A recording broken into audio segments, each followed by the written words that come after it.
삼고초려라는 말을 들어보신 적이 있을 것입니다. 한자를 보면 석삼에 돌아보다, 또 찾아볼 고에, 풀초에 오두막집열을 사용하고 있습니다.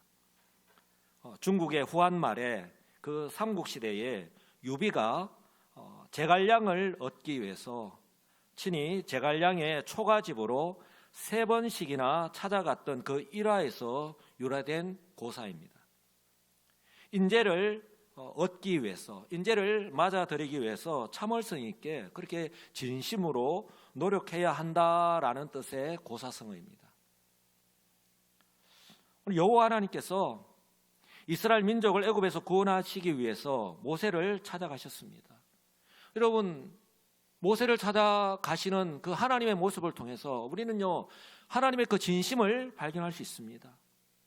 모세가 계수에서 자신의 연약함을 이유로 거부할 때에 그것을 포기하지 않으시고 끈기 있게 그리고 진심으로 대하는 그 모습 가운데에 마치 삼고초려하는 그런 모습을 발견하게 됩니다.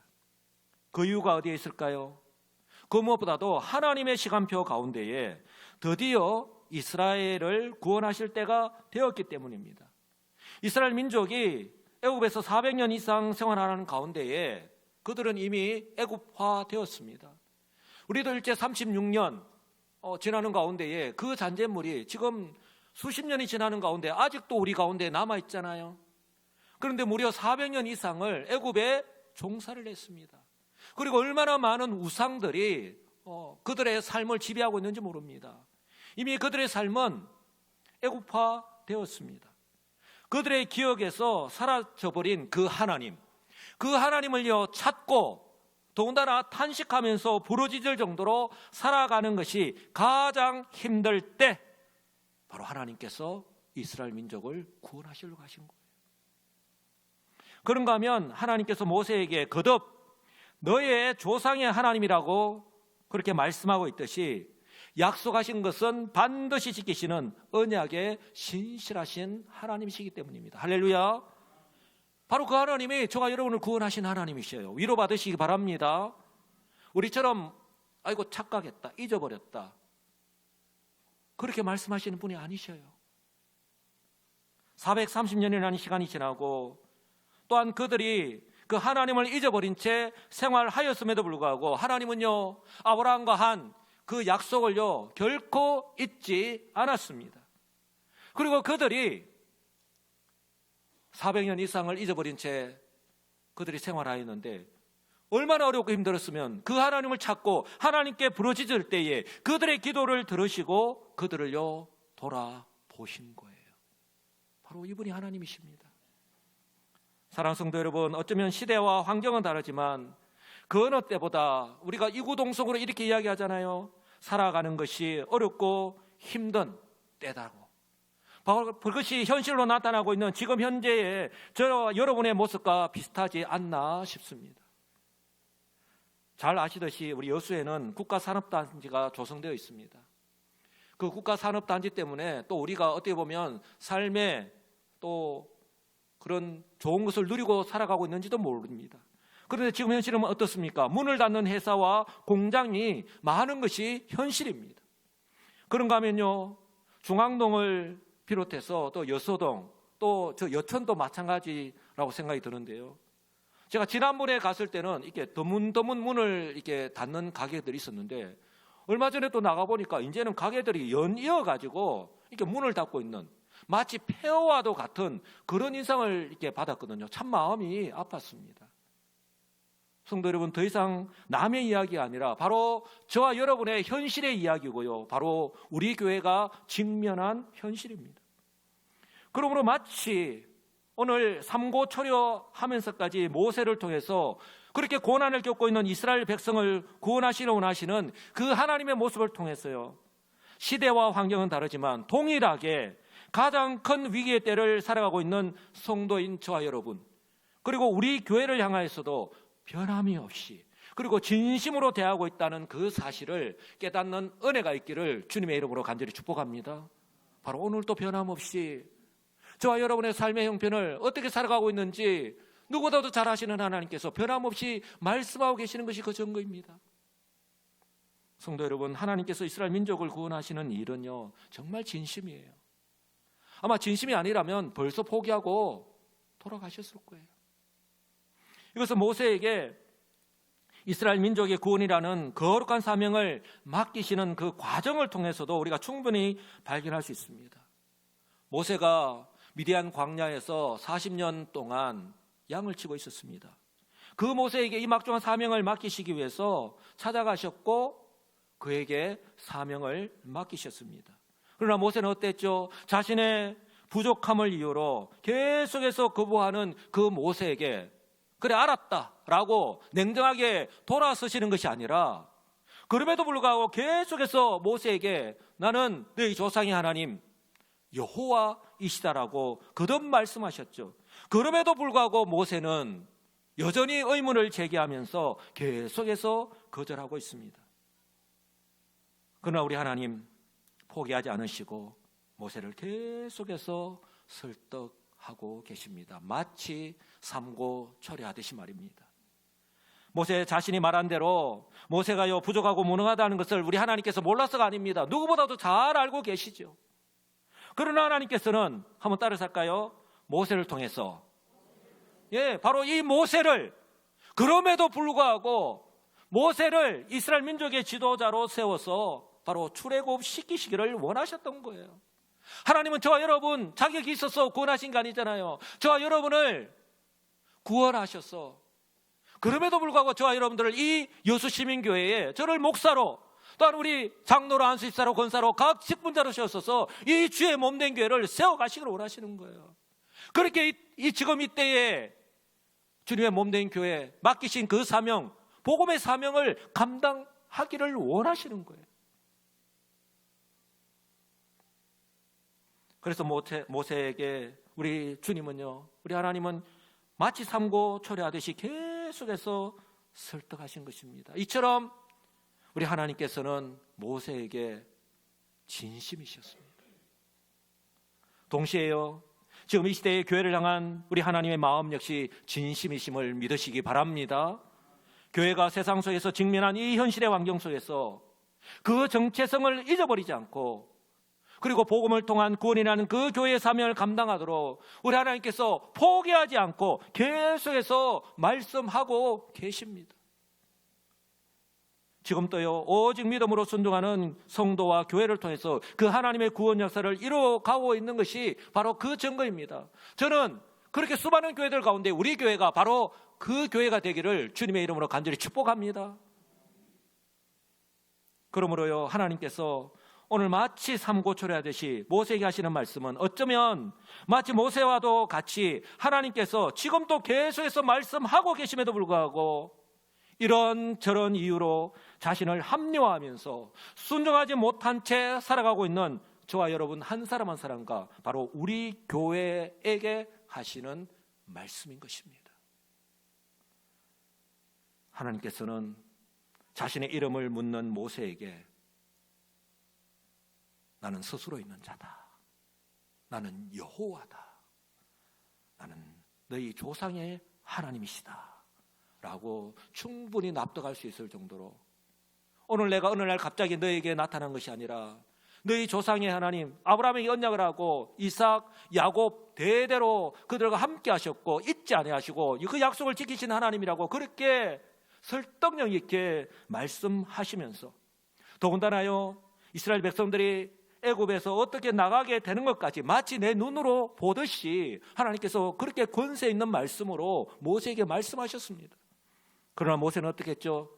하나님 내가 이제 믿겠습니다. 하나님 내가 번거롭게 드려서 죄송합니다. 이제 순종하겠습니다. 그렇게 했습니까? 근데 모세는요 또 변명하면서 거부하였습니다. 벌써 세 번째입니다. 이번에는 이스라엘 백성들이 자신을 믿지 않고 또한 자신이 한 말을 듣지 않으면서 여호와께서 너에게 나타나지 않았다라고 하면 어떻게 합니까? 라고 그렇게 질문을 하는 거예요. 진짜 우리가 하는 말로 가지가지합니다. 40년 전에 동족끼리 싸울 때에 모세가 개입하였잖아요.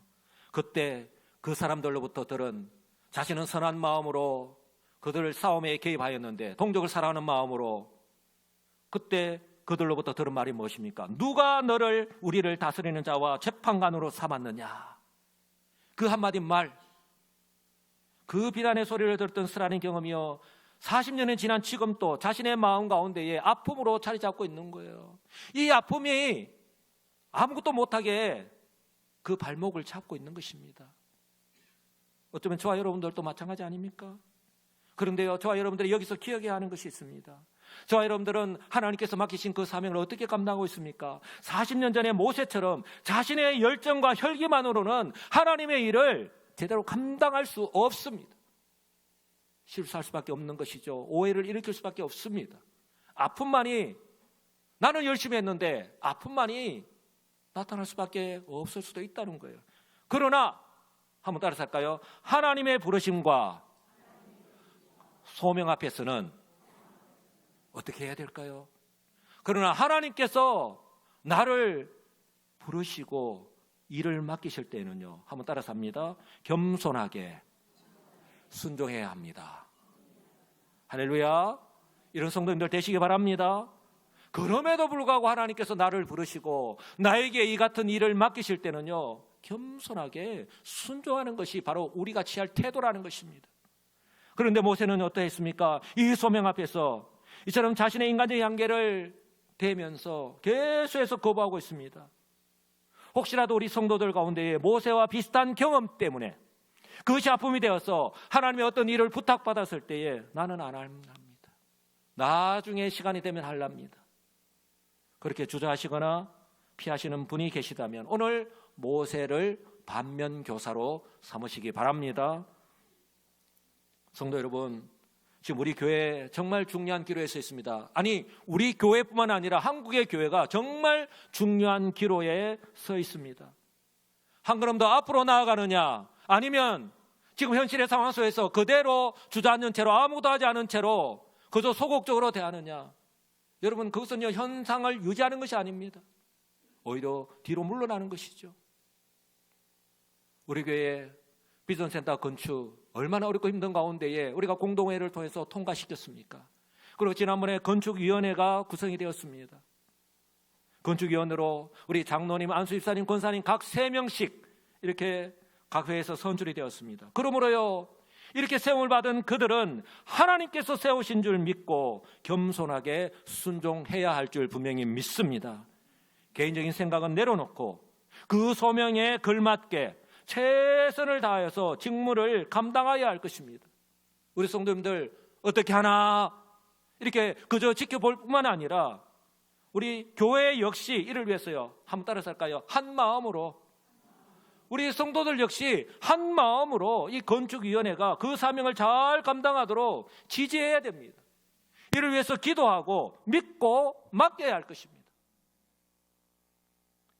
그럴 때에 우리 건축위원회가요, 기도하는 가운데에 하나님의 뜻 안에서 비전센터 이 청사진을 비롯해서 맡기신 사명을 순적하게, 그리고 순적하게 하나하나 진행해 나갈 줄 분명히 믿습니다. 하나님께서 이렇게 어렵고 힘든 가운데서도 우리 건축위원회를 중심으로 우리 비전센터 건축을 이렇게 해 나가실 때에 그 모습을 보시면서 기뻐하실 줄 분명히 믿습니다. 저는 우리 교회가 이런 교회가 될 줄 분명히 믿습니다. 그런가 하면요, 지난번 공동회의를 통해서 우리 장로, 안수집사, 권사 또한 선출된 분들이 있습니다.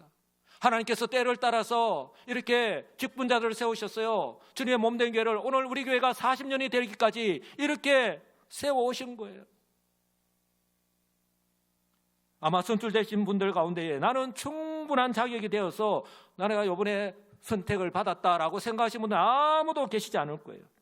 그러므로요, 마치 이스라엘의 구원을 위해서 하나님께서 그때 모세를 세우신 것처럼 지금 하나님께서 우리 교회가 하나님이라 할 때 꼭 필요한 일꾼들이기 때문에 바로 지금 이때에 세우신 줄 믿으시기 바랍니다. 그러므로요, 이분들이 5개월 동안 지금 훈련을 받고 있습니다. 이제 이 3월 말이면 2개월이 끝납니다. 성도 여러분, 이 5개월간의 뭐 짧다면 짧고 길다면 긴데 이 5개월간의 훈련의 시간과 방법이 혹 나의 생각과 다를 수 있습니다. 굳이 이런 것까지 훈련을 받아야 되나? 그렇게 생각할 수도 있지만, 그러나 이 기간을 통해서 나의 부족함, 나의 생각과 다르다 할지라도 그렇게 훈련을 받고 주님의 몸된 교회를 위해서, 주의 몸된 교회를 더욱더 든든히 세워가기 위해서 하나님께서 허락하신 과정이라면 믿음으로 온전히 순종하셔서 최선을 다할 수 있기를 주님의 이름으로 간절히 축복합니다. 사랑하는 성도 여러분, 제가 이 말씀을 드리는 이유는요, 하나님의 일은요, 내가 하는 것 같지만 내가 하는 것이 아니라 바로 순종하는 성도를 사용하셔서 하나님께서 일하십니다. 그러므로 하나님의 일은 순종하는 것으로부터 시작하는 거예요. 그런데 모세가 이렇게 계속해서 자신의 연약함을 드러내면서 거부하는 바람에 이 하나님의 일을 시작조차 못하고 있잖아요. 하나님께서 3번씩이나 거부하는 모세에게 이번에는 어떻게 하셨습니까? 이번에는 3가지 표적을, 3가지 이적을 보여주셨습니다. 왜요? 이렇게 해서라도 모세가 소명을 받아들이고 하나님 명령에 순종하기를 바라셨던 것입니다. 오늘 3가지 표적, 제가 기억하기 좋게 이렇게 이름을 붙여봤습니다. 첫째는 한번 따라서 할까요? 지팡이 표적. 예. 우리 어르신들 가운데서도 이렇게 내 몸을 이렇게 지탱하기 위해서 이렇게 지팡이를 짚고 다니시는 분들 계신데요. 하나님께서 모세가 가지고 있는 그 지팡이를 사용하셨습니다. 모세는 지금까지 미디안 광야에서 양을 치면서 이 지팡이를 사용했습니다. 이 지팡이는 양을 인도하는 그런 어떤 권위이자 자신의 위치를 나타내 주는 거예요. 양을 인도할 때에 이 지팡이로 이렇게 인도해 가잖아요. 그 모세가 바로 하나님 말씀대로 지팡이를 땅에 던졌을 때에 뱀이 되게 하신 거예요. 그리고 뱀 앞에서 피하는, 무서워서 피하는 그 모세가 뱀의 꼬리를 잡았을 때에 다시 지팡이가 되게 하신 거예요. 성도 여러분, 하나님께서 이 기적을 보여주실 때는 다 이유가 있습니다. 바로 하나님께서는 모세가 가지고 있는 이 지팡이, 모세가 지금까지 사용한 이 지팡이, 모세에게 있는 이 지팡이를 통해서 바로 모세가 여호와 하나님이 언제나 어디서나 어떤 상황을 만난다 하더라도 항상 자신과 함께 하신다, 능력으로 함께 하신다라고 하는 사실을 믿도록 하신 거예요. 실제적으로요, 애굽 왕 바로의 그 왕관의 그 형상으로 새겨진 것이 독사입니다. 독사가 새겨진 거예요. 모세가 바로 그 바로 앞에 가서도 이처럼 나와 함께 하시는 임마누엘 하나님을 믿고 바로 하나님 말씀대로 그대로 행할 때에 하나님의 능력을 경험하게 될 것이다라고 하는 것을 보여주시는 거예요. 이것은 후일에 모세가요, 이스라엘 백성들을 이끌고 이제 출애굽했을 때에 어땠습니까? 일사천리로 아무런 문제 없이 그들이 가나안 땅으로 갔습니까?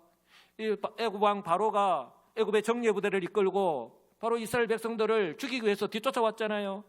뒤에서는 애굽의 바로의 정예 부대가 뒤쫓아오고 앞에서는 이제 홍해가 가로막고 있을 때에 모세가 어떻게 했습니까? 바로 그 지팡이를 들고요, 하나님께 담대하게 외쳤을 때에 어떤 일이 일어났습니까? 바로 홍해가 갈라지고 이스라엘 백성들이 바로 이 홍해 바다를, 갈라진 홍해 바다를 육지로 건너듯이 그렇게 건너가는 기적의 역사가 일어났습니다. 할렐루야. 바로 모세를 통해서, 순종하는 모세를 통해서 역사하시는 그 하나님. 그런가 하면 광야에서 행군을 할 때에 뒤에서요, 아멜렉 족속이 쳐들어왔습니다. 기습 공격을 해왔습니다. 그때 모세가 바로 이 지팡이를 들고 산 꼭대기로 올라갔습니다. 그리고 손을 들고 기도할 때에 바로 이스라엘 군대가 승리했잖아요. 할렐루야. 하나님께서 믿음으로 하나님의 그 말씀에 순종할 때에 하나님이 승리하게 해주신다는 것. 성도 여러분, 모세의 능력이 아니라, 나의 능력이 아니라 하나님의 능력입니다. 오직 하나님을 믿고 순종할 때에 역사는 일어납니다. 성도 여러분, 모세 당시 그 시대뿐만 아니라 예수님 당시 그 시대뿐만 아니라 지금 이 시대 역시 변함이 없다라고 하는 사실을 꼭 기억하시기 바랍니다. 이것이 첫 번째 지팡이 기적이에요. 두 번째는 한번 따라서 할까요? 나병 표적. 예, 제가 이렇게 이름을 붙여봤습니다. 첫 번째는 지팡이 기적, 두 번째는 나병 표적입니다. 모세가 하나님 말씀대로 이 자신의 손을 품에 넣었다가 꺼내었는데 손에 나병이 생긴 거예요. 그리고 손을 다시 품에 넣었다가 꺼내니까 원래의 살갗대로 되돌아왔습니다. 그리고 하나님께서 중요한 말씀을 하셨는데요, 이 표적을 보여주시고 난 뒤에 모세에게 이같이 말씀하신 거예요. 애굽 왕 바로와 애굽 백성들이 첫 번째 표적은 믿지 않더라도, 왜냐하면 애굽에도 술사들이 많거든요. 그러나 두 번째 표적은 반드시 믿는다라고 믿을 것이라고 말씀하는 거예요. 그러나 이처럼요, 모세가 하나님 말씀을 믿고 그대로 말씀대로 순종할 때에 마치 나병에 걸렸을 때에 어떻습니까? 나병에 걸리면 내가 할 수 있는 것이 아무것도 없습니다. 그도 고통 가운데서 아무것도 하지 못한 채 살아갈 수밖에 없는 거예요. 지금 이스라엘 백성들이 애굽에서 노예 생활을 하면서 죽지 못해서 살아가고 있는 이스라엘 백성들의 현재의 모습이 그렇습니다. 온몸이 고통스러운 것처럼 지금 현재 애굽의 노예로서 그저 고통 속에서 하루하루 살아가고 있는 그 이스라엘 백성들, 마치 애굽 환자처럼, 이 나병 환자처럼 아무것도 하지 못한 채 소망이 없이 그렇게 하루하루를 살아가고 있는 이스라엘 백성들을 그렇게 구원하게 될 것이다라고 하나님께서 바로 모세에게 그 일을 감당할 능력을 주실 것이다라고 그렇게 보여주신 것입니다. 할렐루야. 오직 하나님만이 바로 이 일을 감당할 수 있다는 거예요. 바로 믿음으로 순종할 때. 그리고 세 번째, 한번 따라서 할까요? 나일강 표적. 예, 제가 나일강 표적으로 이렇게 이름을 붙였는데요, 그들에게 그 두 번째 기적을 보여주면 그들이 믿을 것인데, 그러나 만약에 그들에게 이 두 가지 기적을 보여주었음에도 불구하고 그들이 믿지 않으면 이 나일강에 이 물이 소위 피로 변하는 것이 될 것이다. 그렇게 네가 기적을 행할 것이다라고 말씀하신 거예요. 성도 여러분, 애굽 사람들에게 있어서 나일강은 생명과 생산의 근원입니다. 그러니 이 애굽 사람들은 이 나일강을 아주 신성하게 여기고 있습니다. 그런데 모세가 바로 이 나일강을 피로 바꿔버린다? 피는 바로 죽음을 나타내는 거거든요. 그러니 그들이 이처럼 신성하게 여기는 것조차도 모세가 다스릴 수 있는 능력을 가지고 있다라고 하는 것을 보여주시는 거예요. 사랑하는 성도 여러분, 하나님께서는 결코 애굽 사람들이 섬기는 그 어떤 신들이 할 수 없는 그 위대한 일을 바로 모세 너를 통해서 하나님께서 행하실 것이다 라고 지금 모세에게 보여주시는 것입니다. 확신을 심어주시는 거예요. 바로 하나님께서 세 번째로 이렇게 소명을 거부하는 모세에게 이처럼 세 가지 표적을 보여주시면서 모세가 지금이라도 이제라도 마음을 바꾸어서 하나님 말씀에 순종하기를 원하셨던 것입니다. 사랑하는 성도 여러분, 혹 하나님께서 지금 이 시대에 저와 여러분을 향해서도 이렇게 거듭거듭 때로는 환경을 통해서, 때로는 사람들을 통해서, 때로는 말씀을 통해서, 때로는 기도하는 가운데에 그렇게 우리에게 말씀하고 계시지 않나요? 그럼에도 불구하고 여전히 우리는 우리의 일상의 삶에 파묻혀서 그것에 집중하느라 그 하나님 말씀을 우리는 외면한 채로 살아가고 있지는 않나요? 그럼에도 불구하고 나는 하나님 말씀대로 온전히 순종하며 살아가기를 원합니다라고 그렇게 하나님께 기도하고 있지는 않나요?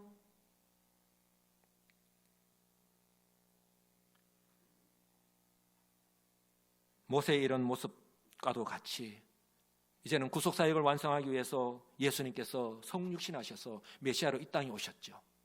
우리 예수님께서 이 땅에 이제 메시아로 오셔서 이제 사역을 통해서 자신이 메시아이심을 충분히 보여주었음에도 불구하고 그 유대인들은 어땠습니까? 예수님을 믿고 따랐습니까?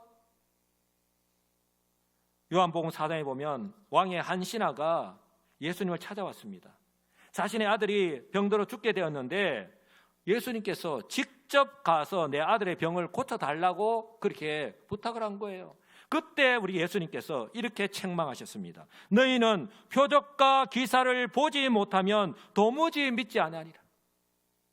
그들의 모습을요 질타를 한 겁니다. 그런가 하면요, 가버나움의 한 백부장은 예수님께 자신의 하인의 병을 고쳐주기를 부탁할 때에 표적을 보지 않고도 이렇게 부탁한 겁니다. 주여, 내 집에 들어오심을 나는 감당하지 못하겠나이다. 다만, 한번 따라서 할까요? 말씀으로만 예, 말씀만 해 주십시오.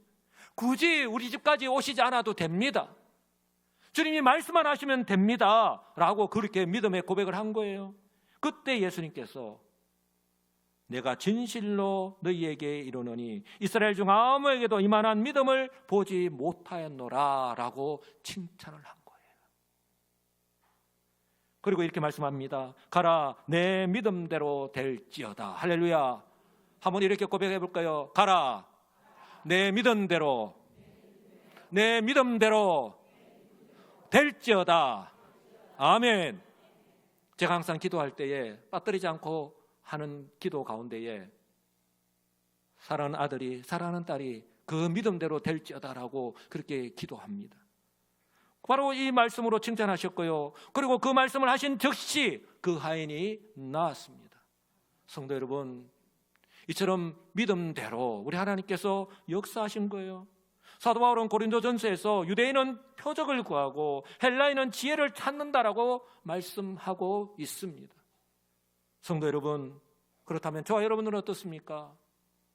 저와 여러분은요, 예수님을 보지도 않았습니다. 그리고 행하시는 그 표적을 직접 보지도 않았습니다. 저와 여러분은 오직 복음을 듣고 예수는 그리스도라는 사실을 믿고서 구원을 받았습니다. 그렇다면 이것 자체가 믿음으로 구원을 받았는데 이것 자체가 기적이고 표적이 아니고 무엇이라고 할 수 있겠습니까? 예수님께서도 이렇게 말씀하셨습니다. 나를 본고로 믿느냐, 보지 못하고 믿는 자들은 복되도다. 할렐루야. 바로 저와 여러분들을 향해서 하시는 말씀이에요. 이처럼 저와 여러분은요, 세상이 모르고 또 세상이 알 수도 없는 하늘의 복을 받은 사람들이에요. 믿으시기 바랍니다. 여러분, 이것을 세상의 환경 가운데에서 내가 어렵고 힘들다고 해서 마치 세상 사람보다 똑같이 살아간다고 해서 여러분들 세상에 빼앗긴 채로, 잃어버린 채로 살아가지 마시기 바랍니다. 그런데 아직도 하나님의 말씀 앞에서, 지금도 변함없이 하시는 그 하나님 말씀 앞에서 어떤 표적을 기다리고 계시지는 않은지요? 사랑하는 성도 여러분, 저와 여러분이 예수를 믿고 구원을 받고 더군다나 하나님의 일인 이 복음을 전하는 사명을 맡은 것 자체가 기적입니다. 하나님이 능력이 없어서가 아니잖아요. 그런데 그 하나님의 일을 교회에, 그리고 저와 여러분 한 사람 한 사람을 부르셔서 이 사명을 맡기셨습니다. 그러므로요, 지금과 같은 때에 저와 여러분들에게 필요한 것은 모세처럼 하나님을 계속해서 기다리게 하는 것이 아니라, 이 핑계 저 핑계 대면서 기다리게 하는 것이 아니라, 다시 한번 따라 할까요? 겸손하게 순종하는 것입니다. 아멘이십니까? 이런 성도님들 되시기 바랍니다. 이제 말씀을 맺습니다. 사랑하는 성도 여러분, 나를 구원하신 하나님은요, 바로 저와 여러분을 누구보다도 잘 아십니다. 어떤 삶의 형편 속에서 지금 어떻게, 어떤 모습으로 살아가고 있는지, 어떻게 믿음으로 고군분투하면서 그렇게 믿음을 지키면서 남들은 잘 모르지만 그렇게 예수를 믿으라고 올해 우리 교회 표처럼 한 사람의 영혼들을 주님께로 인도하기 위해서 내가 이렇게 사람을 찾아다니고 예수를 믿으라고 전도하고 그렇게 믿음대로 내 시간을 쪼개어서 때로는 물질을 사용하면서 그렇게 최선을 다해서 살아가고 있는 것 너무나도 잘 압니다. 그리고 여러 가지 내가 처한 현실의 환경 속에서 어렵고 힘든 가운데서도 우리 하나님은요, 그런 나를 그냥 내버려 두시지 않으시고 언제나 나와 함께 하십니다. 그렇게 성령으로 위로하시고요, 격려하시고요, 새 힘을 주십니다. 그러므로요, 그 하나님께서 나를 믿으시고 오늘 또 저와 여러분들에게 진심으로 말씀하시는 거예요. 바라기는 그 하나님을 더 이상 삼고 초려하지 않게 하시고 오히려 나 같은 사람을 사용하시려 원하시는 그 하나님께 감사하시는 성도들이 되시기 바랍니다. 오늘도 나에게 하시는 그 하나님의 말씀 앞에서 이제는 나의 그 고정관념에서 벗어나야 합니다. 성도 여러분, 오래된 그 고정관념에서 벗어나지 않으면 결코 순종할 수가 없습니다. 이제는 그 하나님 말씀 앞에서 자신의 고정관념에서 벗어나서 믿음으로 순종하셔서 이번 한 주간 또 우리 각자의 삶의 현장에서 나와 함께 계시는 하나님, 그 하나님의 능력을 드러내시면서 살아가시는 지혜롭고 복 있는 성도들 다 되시기를 우리 주 예수 그리스도의 이름으로 간절히 축복합니다. 아멘.